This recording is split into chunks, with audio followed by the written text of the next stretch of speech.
Hello everyone. इस video में हम बात करने वाले हैं साइंस क्वेश्चंस का सेट नंबर 28 और उम्मीद करता हूँ कि इससे पहले कि आपने सारे सेट्स को ज़रूर देखा होगा, जिसमें 25 MCQ काफ़ी अच्छे क्वेश्चंस के साथ डिस्कस किया जाता है। आने वाले सभी एग्जाम्स के लिए आपका हेल्पफुल होगा। तो इस वीडियो को एंड तक देखिए और बताइए कि आप 25 में से कितना स्कोर कर पाते हैं और वीडियो कैसी लगती है ज़रूर बताइएगा। चलिए शुरू करते हैं। फर्स्ट क्वेश्चन ये कह रहा है कि निम्न में से कौन नर लैंगिक हार्मोन है। इस प्रश्न का करेक्ट आंसर क्या होगा? ऑप्शन सी को टिक करेंगे, टेस्टोस्टेरोन। ठीक है, नर कह सकते हैं नर लैंगिक हार्मोन है, यह नर के अंडकोश से स्रावित होता है। तो यहाँ पे सही आंसर होगा ऑप्शन सी। ठीक है, सेकंड क्वेश्चन से कि कौन सा हार्मोन लड़ो उड़ो हार्मोन कहलाता है। लड़ो उड़ो हार्मोन के नाम से किसे जानते हैं? ऑप्शन बी करेक्ट होगा, एंड्रोनेलिन। ठीक है, एंड्रोनेलिन को कहते हैं और एंड्रोनेलिन से अक्सर हम आपको कह सकते हैं कि ये स्रावित तब अधिकतर मात्रा में जब ये स्रावित होता है, जैसे कि क्रोध, भय, तनाव या फिर व्याग्रता आदि के संदर्भ में ये काफ़ी ज़्यादा मात्रा में रिलीज़ होने लगते हैं। तो यहाँ पे ऑप्शन हम बी को टिक करेंगे। देखिए, थर्ड क्वेश्चन कह रहा है कि मलेरिया परजीवी के निम्नलिखित में से कौन सी अवस्था संक्रामक है। तो इस प्रश्न का करेक्ट आंसर होगा ऑप्शन बी, यानी कि स्पोरोजाइट। यहाँ पे स्पोरोजाइट के संदर्भ में मैंने सारे पॉइंट्स को लिख रखा, आप इसको अच्छे तरीके से पढ़ करके भी समझ सकते हैं। ध्यान रखिएगा, स्पोरोजाइट इंग्लिश वर्ड है, हिंदी में इसको विजाणु कहते हैं। यहाँ पे मैंने लिखा हुआ है। नेक्स्ट क्वेश्चन देखिए। नेक्स्ट क्वेश्चन कह रहा है कि निम्नलिखित का मिलान कीजिए। तो यहाँ पे क्लोरोफिल का मैच कर सकते हैं प्रकाश संश्लेषण पिगमेंट के साथ, यानी ए का 2 के साथ मैच होगा। ठीक है, नॉस्टॉक की बात करें तो ये डाई एजोट्रॉफ होता है। एजोट्रॉफ एक्चुअली ये क्या होता है मैं आपको ये बता दूं कि जैसे जैविक क्रियाओं द्वारा वातावरणीय नाइट्रोजन को स्थिर करना, इसी को कहते हैं स्थिर करना, ड्राई एजोट्रॉफ के नाम से जाना जाता है। ठीक है, तो ये नेस्टॉक के अंतर्गत आता है, नेस्टॉक कह सकते हैं। बी का 3 के साथ, ए का 2, बी के 3 यहाँ पे मैच कर रहा है। और वाष्पोत्सर्जन की प्रक्रिया आपको पता होगा कि पादप सतह में पानी की कमी करना, जैसे अगर पादप में अधिक मात्रा में पानी हो जाता है, पानी को कम करने की जो प्रक्रिया होती है वाष्पोत्सर्जन कहा जाता है। तो यहाँ पे सी का 4 के साथ मैच हो रहा है। तो कुल मिलाकर राइट आंसर ऑप्शन सी को टिक करेंगे। नेक्स्ट वन है कि पारिस्थितिकी तंत्र किससे मिलकर के बनता है। पारिस्थितिकी तंत्र किससे मिलकर के बनता है? जीवीय समुदाय और उनके निर्जीव घटक। ऑप्शन ए बिल्कुल करेक्ट आंसर होगा। अल्फा विष यानी कि अल्फा टॉक्सिन किससे बनते हैं? अल्फा टॉक्सिन कह सकते हैं किससे बनता है? तो ऑप्शन बी बिल्कुल करेक्ट होगा, कवक से। ऑप्शन बी करेक्ट आंसर कवक। पशु प्रोटीन को प्रथम श्रेणी का प्रोटीन माना जाता है क्योंकि यह, पशु प्रोटीन को प्रथम श्रेणी का प्रोटीन माना जाता है क्योंकि यह अनिवार्य एमिनो एसिड से भरपूर होता है, इस वजह से। सी करेक्ट आंसर है। जब एक जीन युग्म अन्य इकाई के प्रवाह को छिपाता है तो वह घटना क्या कहलाता है?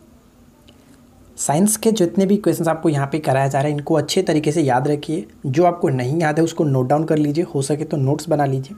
एग्जाम्स के टाइम पे आपको रिविजन्स करने में काफ़ी ये हेल्प करेगा।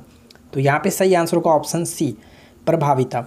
उस वक्त क्या होगा कि आप वीडियो को नहीं देख सकते, तो आप अपने नोट्स को टाइम टू टाइम पढ़ते रहेंगे, रिवाइज होता रहेगा। ठीक है, नेक्स्ट क्वेश्चन देखिए। तापगतिकी का प्रथम नियम सामान्यतः किससे संबंध मामला है? तापगतिकी का प्रथम नियम समानता किसके संबंध मामला है? तो यहाँ पे करेक्ट आंसर होगा ऑप्शन डी, ऊर्जा के संरक्षण के नियम। Option D.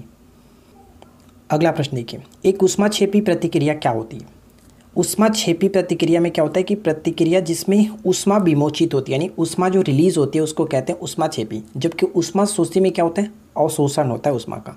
तो यहाँ पे सही आंसर है ऑप्शन ए। ठीक है, बहुत इंपॉर्टेंट है, इसको याद रखिएगा। जब दो परमाणुओं के बीच आबंध बनता है तो प्रणाली यानी कि समुदाय की ऊर्जा क्या होती है? जब दो परमाणुओं के बीच आबंध बनता है तो ऊर्जा घटती है। ऑप्शन बी को टिक करेंगे, घटती है।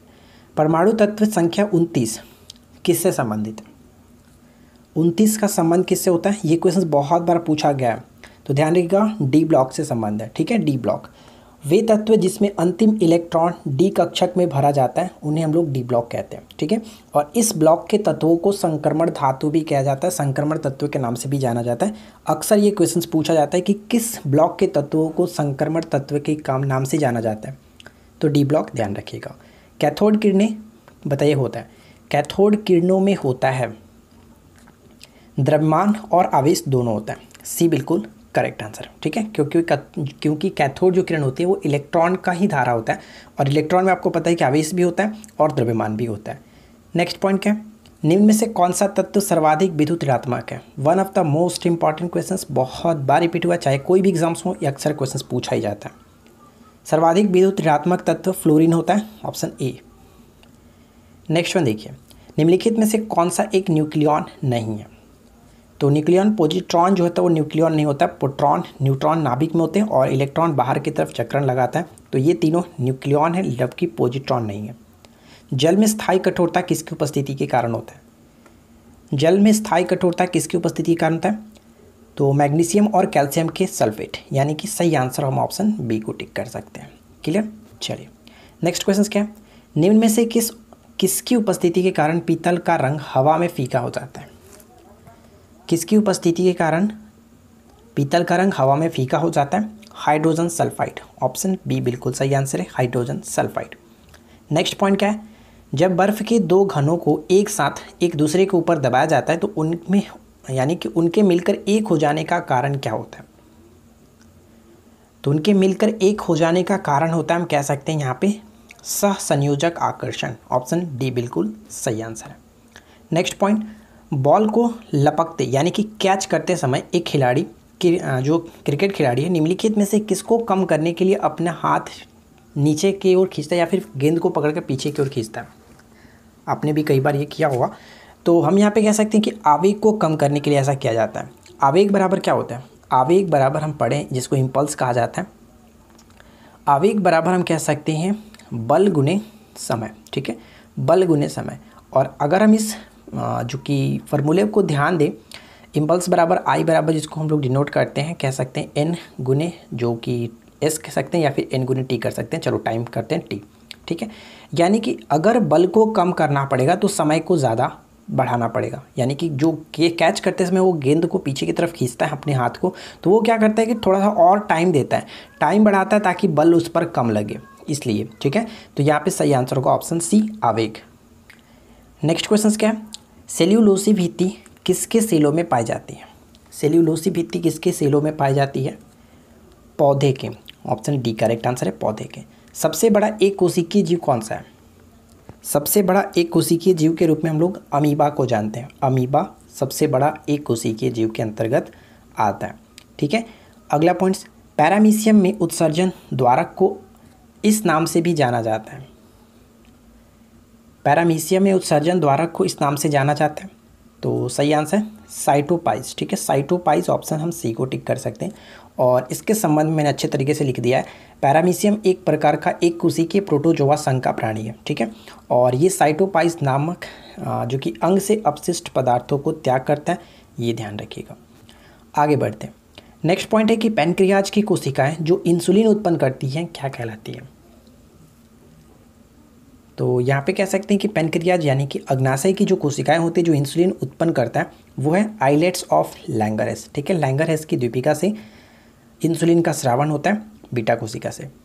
नेक्स्ट वन है कि निम्नलिखित में से कौन सी संख्या इलेक्ट्रॉन की अधिकतम संख्या जो कि एम सेल में मौजूद होती है? और मैं आपको अच्छे तरीके से बता चुका हूँ के एल एम को कैसे हम लोग निकालते हैं, के एल एम एन इस तरह से जो आगे की तरफ बढ़ेंगे किस तरह से निकालते हैं कि एम सेल में कितना होगा, यानी 1 2 3, तीसरे नंबर पे आता है तो 2n² मैंने आपको बताया था, 2n² रखिए, 2n² रखेंगे तो n के जगह पे अगर मैं कितना नंबर पे आ रहा है 3 नंबर पे, तो 3 तिया 9 9 दूनी की 18, यानी कि सही आंसर होगा आपका 18, ठीक है ना। इस तरह से निकाला जाता है, 2n² के थ्रू से निकाल सकते हैं।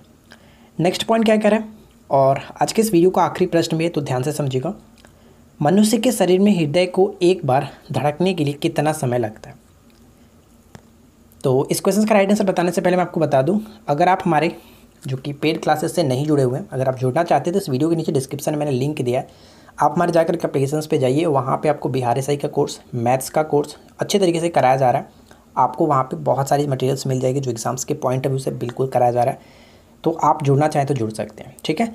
तो फिलहाल मैं आपको बता दूँ इस प्रश्न का राइट आंसर क्या है, 0.8 सेकेंड, ऑप्शन डी। वीडियो अच्छी लगी तो वीडियो को लाइक कर दीजिएगा, दोस्तों के साथ शेयर कर दीजिएगा, और चैनल को सब्सक्राइब नहीं कर रखा है तो सब्सक्राइब करके नोटिफिकेशन बेल को ऑन रखें, क्योंकि यहाँ पे आपको इसी तरह की रोज़ाना न्यू अपडेट्स मिलते रहते हैं। तो चलिए नेक्स्ट क्लास में मिलते हैं। Thanks for watching.